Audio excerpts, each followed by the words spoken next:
Robert Kiyosaki अपनी किताब rich dad poor dad में अपने पिता और अपने सबसे अच्छे दोस्त के पिता से सीखे गए वित्तीय सबक शेयर करते हैं।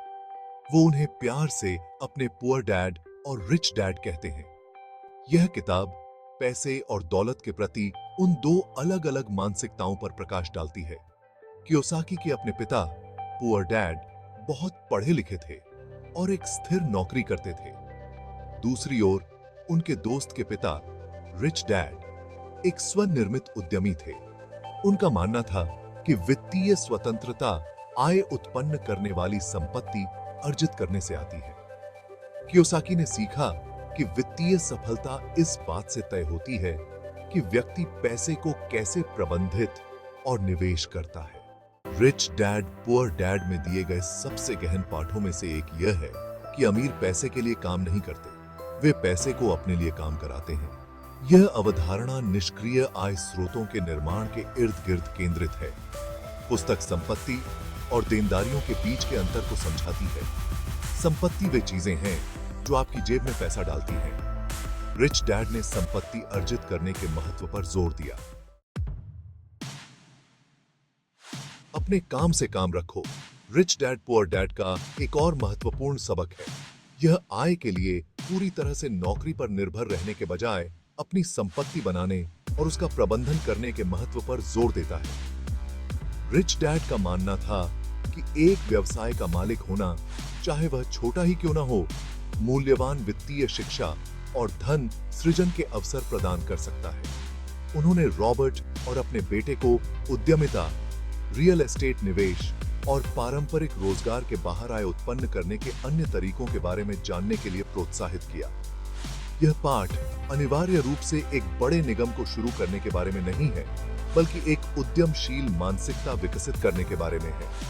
यह व्यक्तियों को अवसरों की पहचान करने, सोच समझकर जोखिम लेने और लंबी अवधि के धन का निर्माण करने के लिए आय के कई स्रोत बनाने के लिए प्रोत्साहित करता है।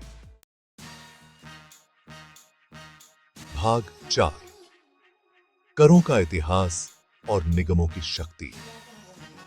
कियोसाकी करों के इतिहास और निगमों की शक्ति के बारे में बताते हैं, यह दर्शाते हुए कि कैसे अमीर इन प्रणालियों का उपयोग अपने लाभ के लिए करते हैं।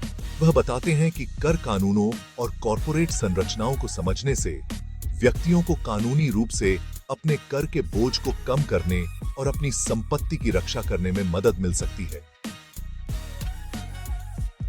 पुस्तक इस बात पर जोर देती है कि पैसे के बारे में सूचित निर्णय लेने के लिए वित्तीय साक्षरता महत्वपूर्ण है।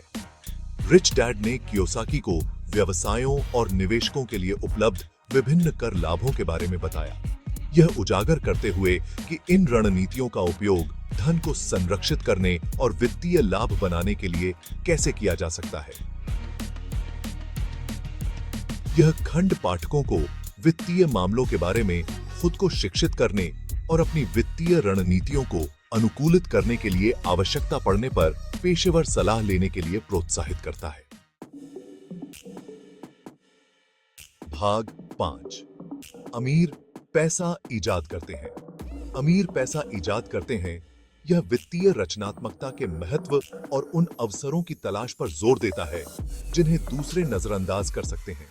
रिच डैड का मानना था कि उभरते रुझानों, निवेश के अवसरों और नवीन व्यावसायिक विचारों की पहचान करने और उनका लाभ उठाने की क्षमता धन के निर्माण के लिए महत्वपूर्ण थी।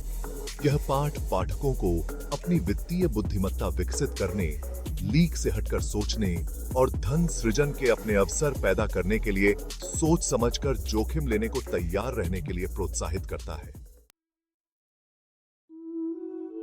भाग 6, सीखने के लिए काम करो, पैसे के लिए नहीं। सीखने के लिए काम करो, पैसे के लिए नहीं काम करो। केवल तनख्वाह का पीछा करने के बजाय व्यक्तिगत और व्यावसायिक विकास को प्राथमिकता देने का आह्वान है।